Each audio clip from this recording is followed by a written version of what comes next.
Карама, 50 сантиметр жок.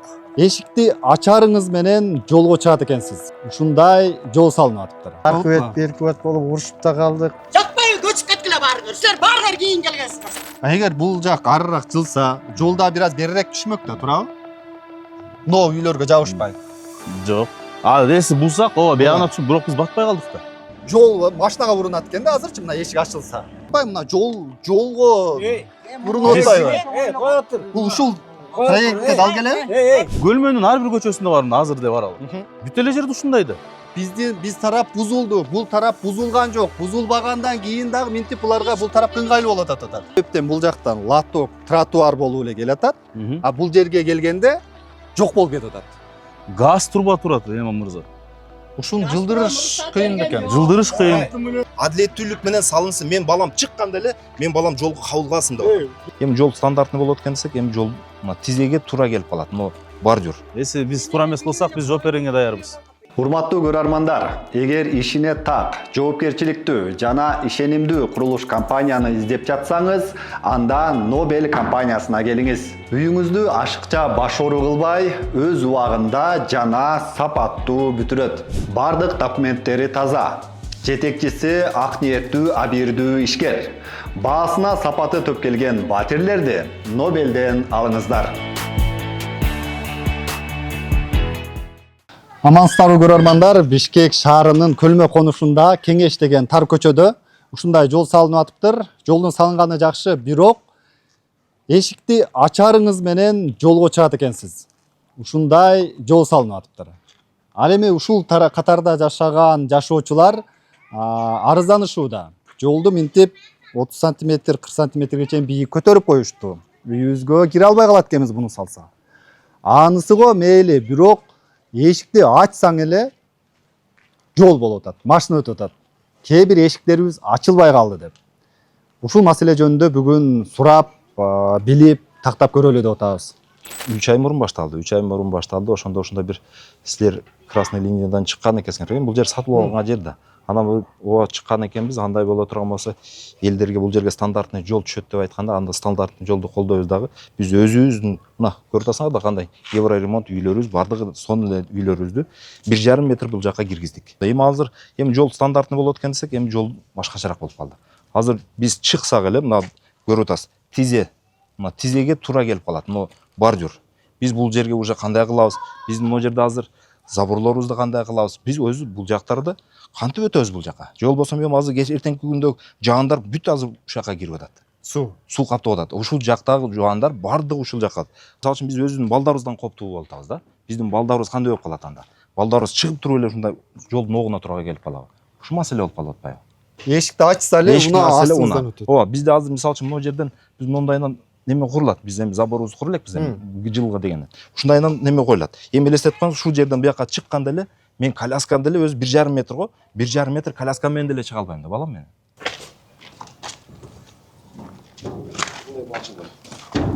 Минтип мындан бир топ жыл мурда бул жол мындан да бир топ ылдый эле. Ушул жерде менин үйүм бар болчу. Анан ушул көчө дайыма затоп болот эле да. Бардыгы ушака эңкейиш болуп, суулар агып.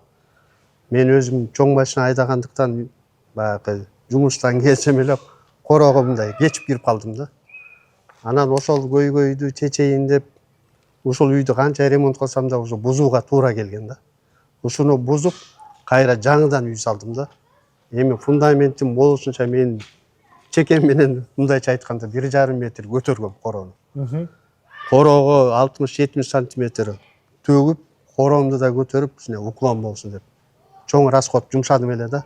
Ушул жол үчүн ушул тегеректе кошуналар менен бири-бирибиз менен жаман да көрүшүп атабыз, сүйлөшпөй да калдык. Аркы бет, берки бет болуп. Аркы бет, берки бет болуп урушуп да калдык. Мына ушунча жыл чогуу жашап алып, ушу жол маселеси келгенде ушул болуп калды. Ушу мен ойлойм да, эми өйдө жактагылар ушуга жеткизбей эле бүтүрүп койсо болот эле. Биз бирөөнүн огородун сурабай элебиз. Бирөөнүн жерин, сен жериңди берчи деп сурабай элебиз. Болгон эле өзүңдүн жериңди тактап туруп, ошол жерге границага өзүңдүн заборуңду, решеткаңды тосуп кой бер. Бирок мамлекеттин жерин мамлекетке берип кой. Ошондо жолубуз кенен болот деген эле ой. Аркы тараптан мына үйлөр да бери чыгып кеткен бекен. Эми чыккан үчүн жол ишкерип калды деп ойлоп атам да. Мен эми анын баарына ийне жибине чейин айтпай эле коеюн, бирок ошол үчүн биз архитектурага кайрылганда, архитектура топосъемка жасатып беребиз деп УКУЗга кайрылган. Бирок эмнегедир мына 3 ай өттү, ал иш эчтеке кыймылдабай эле турат. Эгерде хотя бы ошол топосъемка ар бир үйдө кылып көрсө, ким канча чыкканы билинет да. Анын деле эч эмеси жокко дейм да. Воротаны ачканда уже проезжий частька чыгат да. Көрдүңбү? Чыгып эле, Чыгып эле. Балдар чыкса, бияктан машина өтөт. Кара мына 50 сантиметр жок. Забордон бери. Бул үй сиздикиби? Бул үй меники. Воротаны мындай ачканда мен проезжий частька ачып коем. Машинам кирип чыгат да. Ошол могу бордюрларды койгонун баарын туура эмес коюп салышты да. Бул жерди снимать этип, послойно трамбовка кылып, анан бордюр коюлат. Экскаватор менен өзүнүн естественный грунттун үстүнө эле коюп койду. Демек азыр такалыптыр. Жада ачылбай калыптыр, Же муну го эме макул ачабыз. Ачкан күндө дагы могу жака чыгып атпайбы? Могул жерге чыгат. Жолго чейин жетип калат. Проезжий частька келип калып атат да. Бул жактан жол салыптыр, бул жерге арыктары коюптур. Анан бул тарабына тротуар жасалып атат экен. Бирок эми кызыгы бул жактан башталат. Арык мындай лоток болуп келет, бул жагы тротуар болуп келет дагы. Бул жерге жеткенде аркы жагынан 100 метрдей жерге арыкты көм салышыптыр. Астына турба салыптыр, мондай турбаны көмүп туруп эле. Бул жак кететкен дагы эми ушу турбанын үстүн тротуар кылабыз деп атышыптыр. Эми элестетип көрүңүздөр. 100 метр жерди мындай суу менен кетсе, толуп калса кантип тазалайт. Андан дагы маселе тазалаганы жок. Бул жактан проект боюнча арык тротуар болуп келип туруп эле бул жерге келгенде эмнеге жок болуп кетет? Бул эмне себептен ушуну толук аягына чейин чыгарбайт. Лоток тротуар кылып. А бул жерге келгенде турба көмүп туруп үстүнө тротуар кылып кетишиптир. Бул сапаттуу стандарт менен жумуш жасалып атабы ушуда? Же эптеп көз боеп бул жакты жолду бүттү кылыш керекпи? Бул жактан үйлөрдүн коросу бир катар болуп келеткен дагы, бул үйгө жеткенде бунун забору бир аз бул тарапка чыгып турат экен. Бул тарапка. Анан ой кетип атат. Бул ушул үйлөрдү, вороталарды ичкери киргизе албай, анан ушинтип бүтүрүп кетип атышабы деген ой. Антейин десек, вороталар жылдырылбады дейин десек, жолдун бул бетиндеги үйлөр бузулуп эле бул тарапка ичкериге чейин киргизилиптир. Просто препятствие болуп атат. Мен бул жерде 37 жылдан бери жашайм. 89-жылы 20-июнда алгам. Решениени биринчи мен алгам. Арттагы экинчи бинада. Анан ушул неменин баарын тең мен жүгүрүп ушул жолго бүт эмелерди сүйлөшүп, алып келип жолду салып, ишле эмелерди тиги айыл өкмөттү алып келип эметип, баарына эметип, договор сетип алып келип салсам, менен кошуналарым мага кайра каршы чыгып атат. Эмне деп? Бизге кереги жок. Биз тиги туура эмес салып атасыңар. Тигиндей болбой атат, мындай болбой атат. Ушунт болсун. Көрүп атасызбы үйлөрдү? Көрүп атам. Воротаны ачса эле жол болуп атат да. Ошол туурабы? По идее, баарыбызда предписание бар. Ашып чыгып кеткен. Кирдик деп атпайбы? Биз өзүбүз Кирген жок. Мына 3,5 метр, бул деген 1 метр кирди. А калган 2,5 ким киришет? Бул жакчы. Бул жак деген тиги 30 сантиметр. Бирок деген газды мен Газпромду чакырдым. Газпром айтты, мен ала албайм буларды деди. Жок, бул жактагы үйлөр өзүнүн границасын. Баарында бар, өзүнүн границасында турат. Баарында решениеси бар. Предписание да А бар. бул жак канча кирип кетти дейсиз? Бул 3,5 метр чыгып кеткен. Ошондой. Биягында 1 метр, биягы 3,5 метр. 1,5 метр биз нарага жылдык. Мэрия талап кылган границага чейин жылдыңыз. Акимат талап кылган границадан да тереңирээк киргиздик. А сиз айтып атасыз го дагы 2 метр ары жылыш керек эле деп. Жылыш керек болчу, буларды алган жок да. Жок, ошол булар Эми документ. мисалы кое тур, мен бардык законду билгендиги үчүн мен булардан талап кылган эмелерин баарын айттым, түшүндүрдүм буларга. Момундай кылып жазаталы десе, силер эмне каршы болдуңар деп. Булар каршы болуптур. Мен башында болгон жокмун. Мен андан кийин келип алып бүт, менден мурда КМД иштегем. Ушул деген дорожный управленияда 98-97 жылдары. Кандай болушту бүт барын билем. Буларга Дорожный төлөнгө да управ- айткам, так, буларга да айтып жа- түшүндүргөм. Түшүнүктүү. Дорожный управление иштегем деп атасыз, э? Сиз Мен демек бухгалтер расчет. жол боюнча түшүнүгүңүз бар экен. Бар. Могу жерде мындай болуп келе Статьялардын баары бар, Э, мен жакшы э, билем законду, эже, жаңы законду да билем, атыңыз 25-жылкы Дамира. Дамир эже. Могу жерде лоток болуп келатат, лоток тротуар болуп стандарт боюнча эле келатат. А бул жакка келгенде лоток жоголуп кетиптир. Эмне болду? Анткени газды алыш керек болупту. 6 миллион береби? 6 миллион таап келгиле деди, мен алып берем деди Газпром.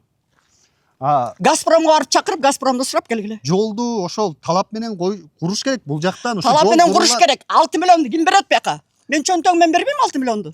Новый сиздики болот ошондо жашы. Аркы. Визаграддын аркысы. Аркы. Бул тиги Адылдыкы. Бул жак сиздердин кызыл китепте ушул воротадан кетеби сиздердики? Ой, биздики негизи кызыл китептен ар жактан кетмей экен. Анан боору Кайсы жактан кетме кызыл китеп боюнча? Канча кирмек ичкери? Ай, точно билбейм, эркектер билет ай. Моореки газ болгон үчүн буяк бузулбай калды. Газ болгон үчүн эле бузулбай калды. Ооба. Негизи сиздердин Миллиондон акча төлөш керек экен да. Түшүнүктүү. Өзүңүздөрдүн чек араңыздар ичкеридеби эле? Ооба, ичкери, кene ичкерилде. Ичкеридеби? Демек ноолар чыгып кеткен экен муниципалдык жерге. Чыкканбы, газдын эмеси бузулбайт деп ошон үчүн эметишкен. Газ турган үчүн. Газ турган үчүн. Сурайбыз. Көчөнөтө ошол. Жатпай көчүп кеткиле баарыңар. Силер баарыңар кийин келгенсиңер. Сатып алган эмелер бүт. Биринчи жителер мына мооларбыз. Эже, антип азыр бул кадрга чыгат, анан баягы Чыга берсин. бөлүнүү, баягындай нерсе кылган. Чыга берсин калаган. Эч кимде эчим кууганга акысы жок дейм, антип сүйлөбөй эле Сен койбойсуз. алардын баарын тартып götүрсөң, анда өзүңө жооп бересиң. Жалпы бийликтегилерге кайрылат элем. Мына ушунча жыл жашап келип, мына азыр эле бул жигиттер да көрдү окшойт, күбө болушту. Биз ушу эки тарап болуп чынында урушуп, мушташып, уже бири-бирибиз менен киришпей калдык. Ушу жолдун айынан, жолдун азабына. Чыпчынына келгенде ушу жолдун башталып атканда бир сүйлөп, анан ошол эле жол куруп атканды, ушуларды проекттер эткен ушул биздин башчылар ушуну аягына чейин жакшы чечип бере албай коюшту да. Эмне үчүн?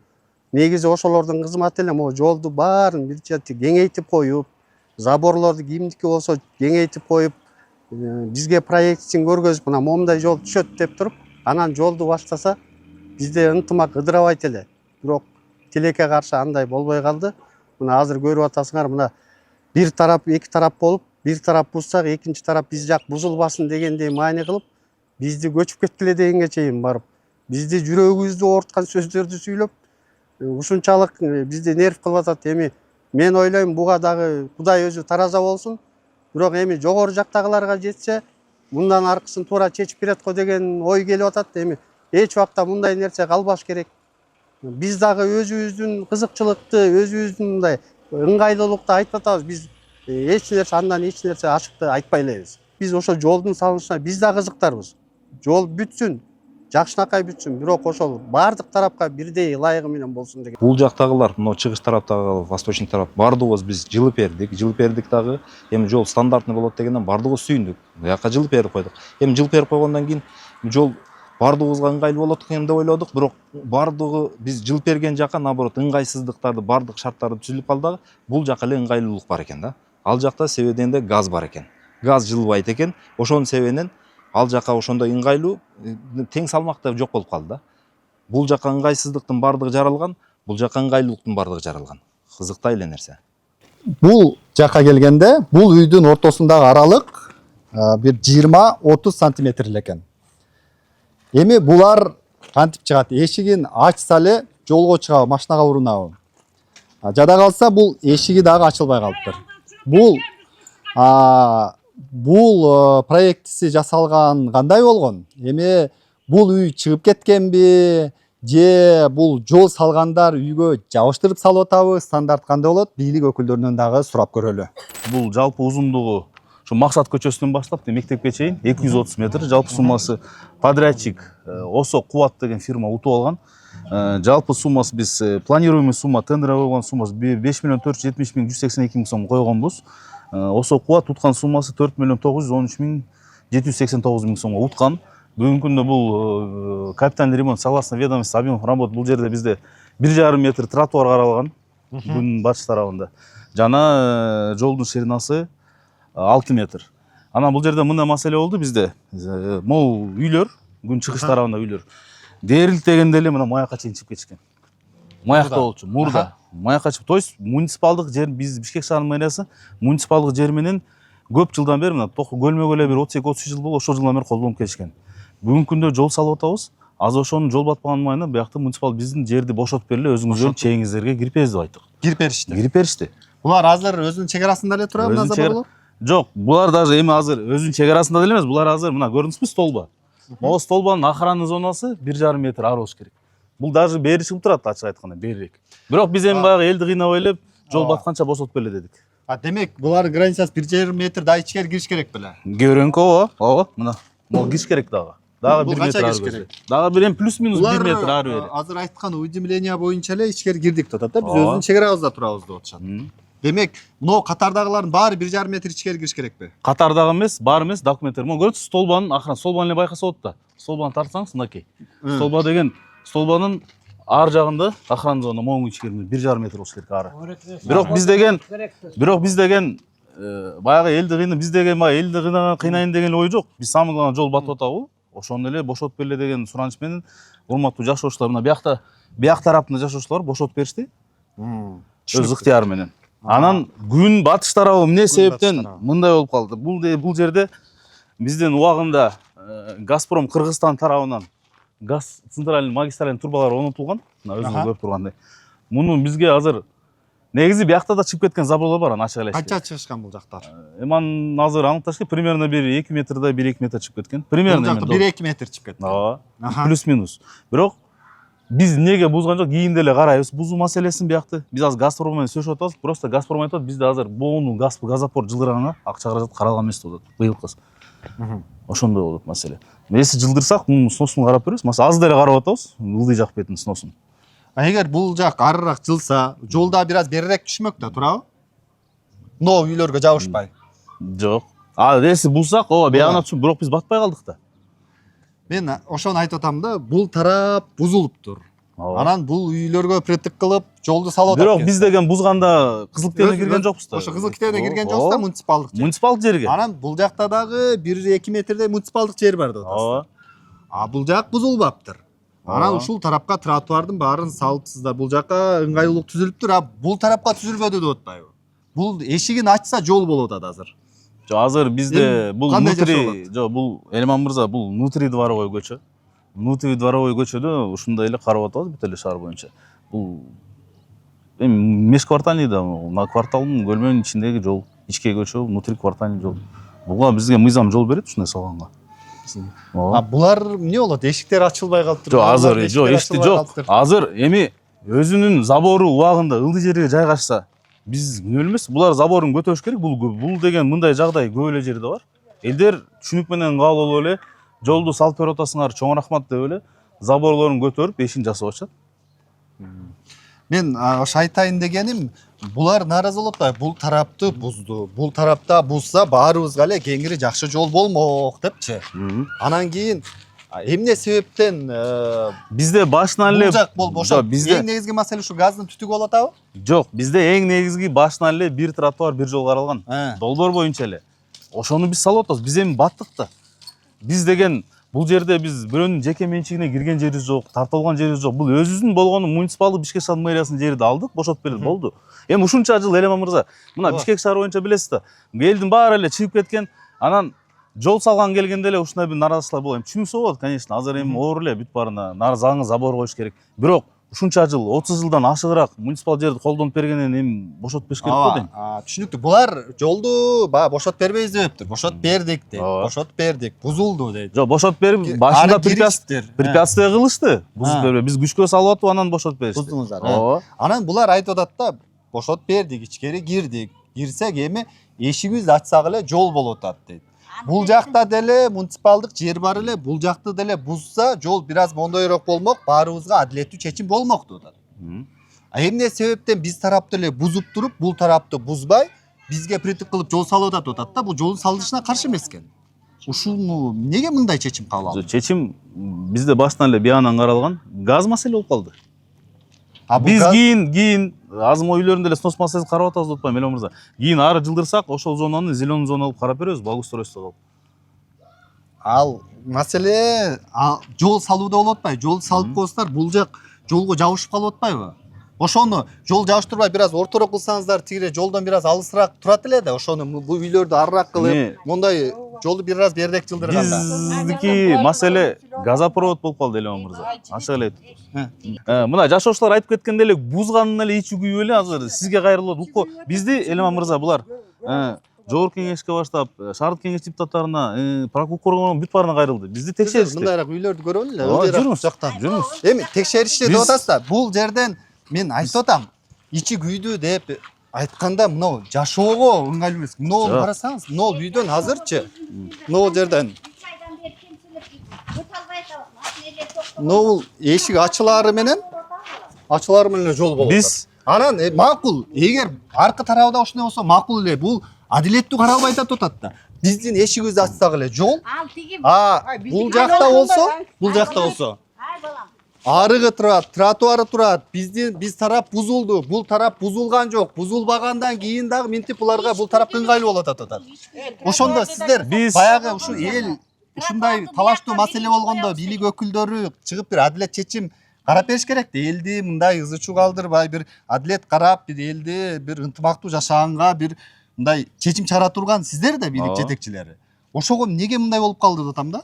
Биз долбоор менен дагы бир жолу айтып кетейин, Эле мырза, ушагына каралган жол 6 метр. Норма боюнча салып атабыз. Кийин жол аяктагандан кийин биз лежачий полицейский менен пешеходдор карап беребиз знактар менен. Жок, ушундай каралып калган деп атасыз да. Азиз мырза, сиз ушундай каралып калган деп атасыз. Ушул карап аткан адамдар эмнеге ушуга притик кылды? Мындай берерээк жылдырып жасаса болобу эле? Тротуарды мына газдын ары жагына койсо болобу эле? Аяка батпайт болчук да биз. Бул жак 1,5 метр бузулуптур. Бул жак бузулса муниципалдык жерде турат деп атасыз бул борото. Булар да бузулса болобу эле?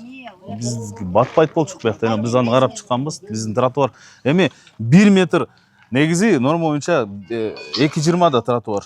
2,20 можно строить 1,5 метр. Биз 1,5 батышынча салдык. 1,5 метр болмочу болот. Мен айтып атам. Бул тарап канча киши жүрөт? Сен кеше туаңа куюп койгондо 3-4 жерге эже сени чакырып алып. маселе болуп Укпаңыздар, жооп бере алабыз. Түшүнөт. жооп бере алалы. Түшүнүп атасыздар, Сиздер тарап ушундай болуп, сиздин үйүңүзгө ушундай болуп калса макул боло элеңиз? Макул болот болчу. Элеман мырза, жүрсөңүз, мына карашо, как пример. Мына биз уровень менен, могу жолдун уровени, могу тротуардын уровени экөө бир почти. Мына биякта эле ушундай маселе болуп койду, айырмасы. Көтөрүлүп калды. Ооба, көтөрүлүп калды. Бияктыкы деле ушундай маселе да. Мынакей. Биякта булар деле аз заборун көтөрөт. Ал көтөргөнү макул. Эмнеге ал жака жабышып салынып калды? Бир аз берирээк кылса дагы болот эле. Сиздер айтып атасыздар, мына жактан 1-2 метр муниципалдык жерде турат булар деп. Бул тараптагы үйлөрдү бузгандай кылып эле, бул тарапты бузсаңыздар, тротуар бир аз мондойраак жылмак, ар жолда берирээк болмок, аларга көтөрүлсө дагы. Биздики мындай болот да, бизде азыр бирөөнүкү 1 метр, бирөөнүкү эми кызык ар кандай да биз тротуарды минтип кете албайбыз. Эртең жолдо сдачасы бар, акт приемкасы бар, технадзорлор бар. Эртең укук көргөндө текшерет. Ошол. Жок, негизи сиз картаны карагансыз да, мынау катар эле түзүлөт. Эми баягы карта түзүлгөндө деле мондой болуп кетпейт да кызыл китепте. Бир линия менен кетет да. Ошондо деле ары жылмак да, бир аз кененирээк болмок дегенди айтып атам да. Баягы жолду салышына каршы эмеспиз. Жол салып атат экенсиздер, жакшы, элдин жолу жакшы. Неге андай болуп калды деп атам да? Неге ушундай чечим кабыл алынды? Жок, эми биз жолду бошоттук. Биз өзүбүздүн проект долбоор боюнча, как план боюнча тротуар менен жол батып атабыз. Салдык да. Өзүн жерге салдык. Түшүндүм, Эле мырза, сиздин оюңузду түшүнүп атам, бирок биз салып бердик да. Мындай маселе Көлмөнүн ар бир көчөсүндө бар, азыр деле бар ал. Бүт эле жерде ушундай да. Норма боюнча бул андай болуп салсак. Аркы жак үйлөрдүн коопсуздугу каралбайбы? Жашоочулардын. Жүрүңүз, мына аксакал деле жүрүңүз, бияк бетине жашайт экен. Тетиги угловой үйдү деген биз негизи чыгып кеткен. Аны бузган жокпуз, биз жардам кылдык байкеге. Сиз турасызбы ошол үйдө? Эч жака чыккан эмес. Чыккандар жылдыргыла анан сүйлөгөн. Жок, биз байке бул боюнча долбоор боюнча жол салабыз. Давайте эме боюнча макул. салгыла. Жок, мына могу кандай турат ошондой биз салабыз. Анткени Азиз мырза, Ол. ушул жерден бир маселе болуп атат. Мынау жерден лоток тротуар болуп келатат дагы. Бул жерге келгенден кийин лотокту турба менен көмүп кетип, үстүнө тротуар басып атасыздар. ооба. Бул не проект? Жок, Мынау катары неге уланбай атат? мындай. Жүрүңүз. Бул жер тартып кетип атат. Бияка деген ЛПР бар. Ар бир 3-4 метр сайын турба менен ЛПР ачырап, ошо менен тазалоого кийин эме болгон. Болот мындай салса. Ошо менен тазалай бересиздер. Ооба. Жок, мен мындай суроо болуп атат да. Эмне себептен бул жактан лоток, тротуар болуп эле келатат, а бул жерге келгенде жок болуп кетип атат. Эмнеге? Рұқсат берген жоқ, біз чакырганбыз. Газпромду чакырганбыз. Анткени биз ылдый өтө жак бетине батпай калдык да. Ошон үчүн мы таким методдон пошли. Кийин ЛПР чыктайбыз, анан тазалап турабыз ошо менен. Норма боюнча ушундай болот кылсак. Биз бияк бетин да бузбай эле деп, ошон үчүн көрдүңүзбү, турбанын асты менен кетип калдык. Жол эмне опоранын түү менен жол кетип атат. Ошон үчүн ушундай ыкма менен салдык, кетип атабыз. Проект боюнча ушундайбы? Мындай ооба, ыкма жол берет бизге. Ооба. А эмне себептен Жок, мындай эле бул- улап кеткен жоксуздар? Газ турба турат, Эмам мырза. Ушуну жылдырыш кыйын экен. Жылдырыш кыйын. Жылдырыш азыр бул өтө чоң акча керек. Газпромдо айтып, биз Газпромго кайрылганбыз. Бир нече жыл Ар кайрылдык. жагынан тротуар салса болот. Эмнеге салат эле ар жагынан? Эмне себептен ошо муниципалдык жерде турган бул заборлорду ары жылдырса болбойт, газды дагы эмне ары жылдырса болбойт, ушу стандарттарда жол салыш үчүн деп атабыз. Газпромго бир нече жыл кайрылганбыз. Могу газопровод жылдырыш үчүн бизде быйылкы жылда акча каралган жок деди Газпром. Ошон үчүн биз ушундай ыкма менен кеттик. Бирок биз газопровод жылдырган малда биз долбоор боюнча бир тротуар, бир жол болчу. Биз аны салып атабыз. Сизде ошондо мындай адилеттүү каралып атат деп эле ойлойсузбу? Ушул жол салууда эки тарап жашоо, ушул жердин жашоочуларына. Көпчүлүккө жагып атат, көпчүлүккө жагып атат. Бул гана бир эки Жок эми баягы бул тарапта эми ар ким жеке тарап, сиз элдин үстүнөн караган ушу бийлик өкүлү катары Эми адилеттүү каралып атат деп ойлойсузбу? Биз биринчиден жолдун баарын мыйзамдуу эле салып атабыз. Биз өз немемизден кетип атабыз план боюнча эле. Бул жерде эч кандай эси мыйзам бузуулар болсо дагы бир жолу биз жооп бергенге даярбыз. Эртең бизди эле текшерет. Бияк бетте болгону бир эки эле үй маселе жаратып атат. Акыркы үй, анан могу эки этаж үй. Мына эки этаж үйдү эле айта кетсек, мунун деген чек ара бери көзү чыгып кеткен. Биз анын эле маселени көтөрүп элебиз да. Туурабы? Бияк бетинен эле чыккан, жок кирген жок. Анын үчүн үй бузуш керек да. Например. Ошол маселе бар да. Биздин Эмнеси мен болом. Ооба, биз сатып алганыбызда ошондой болчу. Бирок биз ошо киргиле дедик. Биз документибиз боюнча бүгүнкүндө. Документ боюнча канча болсо ошондон 50 сантиметр ичкерде турабыз. Болгону борсок болуп берилген экен. Нар жагыбыз ошол жака 20 сантиметр дагы бияка чыгыш керек экен. А бул жагынан болсо биз 50 сантиметр элге ошондой болгонбу? Болуп тур деп эле нар жака. Сиздики ошондо чек араңыз боюнча лоток жакта турабы? Жок, лоток боюнча ошол жерден да 50 сантиметр бери жакта борсок болуп берип тур. Мондой болуп турат экен. 50 см чек араңыздан 50 см ичкери кирип турасызбы? Бир жак тарабынан. Бир жак тарабы ушу 20 сантиметр экен. Бир жак тарабынан Биясакы мындай да, андай болушу мүмкүн. Мындай берген, бирок бер жагына дагы жолго да чыгып кеткен. Ал жерден да чыккан эмесмин. Ал жерден да земли контроль келип карап, аларга документтерди бергем. Сен эмнеге противсиң могугачы? Эмнесине Мен жол противсиң? салынсын деген адаммын. Биз дагы Мен жол салынсын адаммын деген. Мен болгону адилеттүүлүк менен салынсын. Мен балам чыкканда эле мен балам жолго кабылгасын деп. Мен мисалы үчүн бул жерде сизде балаңыз бар, менин да балам бар, менин апам бар, карып калган апам бар. Ушул нерседе эшикке чыкканда эле кабылып кала турган болсо болбой калат экен. Мына биздикин кара көтөрүлгөнүнчү. Аны өзүбүз жазап алабыз. Бул өкмөттүн жери, өкмөт каалагандай жазайт. Могул үй. Бул эми мынау эшигин ачса эле жол машинага урунат экен да, азырчы мына эшик ачылса. Не болот булар эми? Бул өзүнүн чек арасында турат экен. Чек арасын кара элек, байке өзү айтып атат. Биз дагы текшерелекпиз. Азыр текшерсе биз карайбыз. Документиңизди алып чыксаңыз азыр байке. Документ алып чыкпайсызбы азыр? Кызыл китептин основаниясында Азыр алып чыксаңыз, азыр эле алып чыксаңыз. Алып чыксаңыз азыр. Техпаспортту берип атканда госрегистр уведомлениясы менен берет. Сиз жолго чыгып кетиптирсиз, жол салынса жылып бересиз деген. Ал ошондой закон бар. Алып чыкпайсызбы техпаспорт кызыл китеп? Алып чыксаңыз байке азыр. Алып чыгам. Алып чыгам азыр. Силер эмне мага жабышып атасыңар? Жок, эми мына сиз Элман мырзага айтып атпайсызбы? Мен деген өз чегимде турат деп. Бул вызов заблуждение вводит Элман. Азыр алып чыксаңыз мен көрөбүз азыр. Алып чыксаңыз азыр. Паспортты алып Кызыл китеп алып чыксаңыз көрөлү азыр. Бар аз үйдө. Алып чыкпайсызбы көрөлү? Азыр алып чыгам. Өтүрчү. Кулак менен. Ошондо сизге билдирме келди беле ичкери кир бул жол бул жакта? Жок, эч кандай билдирме келген эмес. Билдирме келген могу жерде ёлкалар бар болчу, ёлкаларыңды ал деп. Анткени биз жол батпай калды. Тротуар Макул бар. дедим.